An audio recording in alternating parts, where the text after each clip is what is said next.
आदर्श विद्या मंदिर उच्च प्राथमिक भिनवाल। मैं मालती पटेल, शिशु वाटिका प्रभारी। हमारा आज का विषय है अच्छी दिनचर्या।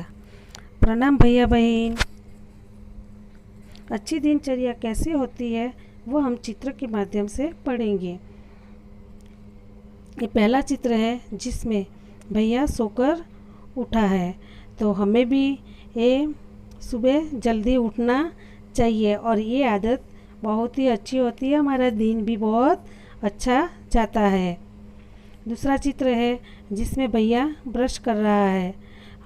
हमें भी अपने दांतों को स्वस्थ रखने के लिए ब्रश करना चाहिए और हमारे दांत भी ब्रश करने से मजबूत होंगे, तो आपको भी हमेशा ब्रश करना चाहिए। दूसरा चित्र है जिसमें भैया स्नान कर रहा है, तो हमें भी स्नान करना चाहिए क्योंकि स्नान करने से शरीर हमेशा स्वस्थ रहता है। हमें शरीर को स्वस्थ रखना चाहिए। ये चित्र है जिसमें भैया स्नान करके तैयार होकर अपने मम्मी पापा को प्रणाम कर रहा है। आपको भी ऐसे अपने मम्मी पापा को प्रणाम करना चाहिए, दादा दादी को प्रणाम करना चाहिए। हमेशा घर में जितने भी बड़े होते हैं उनको हमेशा प्रणाम करना चाहिए और ये आदत सबसे बढ़िया होती है। सबको प्रणाम करके ही घर से बाहर निकलना चाहिए। दूसरा चित्र है जिसमें भैया भगवान के सामने हाथ जोड़ के खड़ा है। हमें भी हमेशा भगवान को प्रणाम करके ही बाहर निकलना चाहिए ताकि हमारा दिन सबसे बढ़िया हो सके।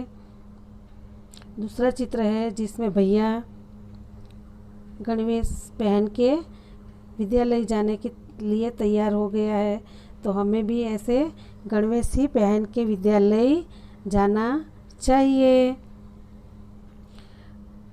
विद्यालय में जाके भैया जी दीदी जी जो भी आपको शिक्षा देते हैं उसको ध्यानपूर्वक पढ़ना चाहिए।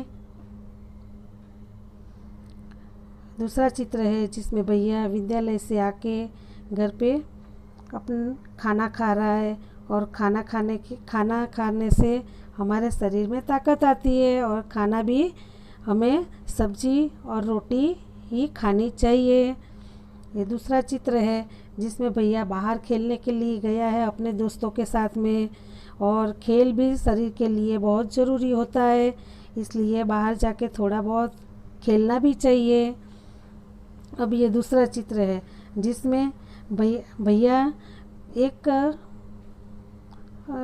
बुजुर्ग आदमी को रास्ता पार करवा रहा है, तो हमें भी कभी भी ऐसे किसी को भी है ना मदद करनी चाहिए। ये भैया इनको मदद करके रास्ता पार करवा रहा है, तो आप भी ऐसे छोटी मोटी मदद कर सकते हैं। फिर खेलने के बाद घर आते हैं, घर आके हमें पढ़ना चाहिए। थोड़े पढ़ाई भी बहुत ज़रूरी होती है, इसलिए हमें पढ़ाई करनी चाहिए। पढ़ाई करने के बाद हमें भोजन करके फिर रात को जल्दी सोना चाहिए ताकि सुबह हम जल्दी उठ सके। धन्यवाद। जय श्री कृष्ण।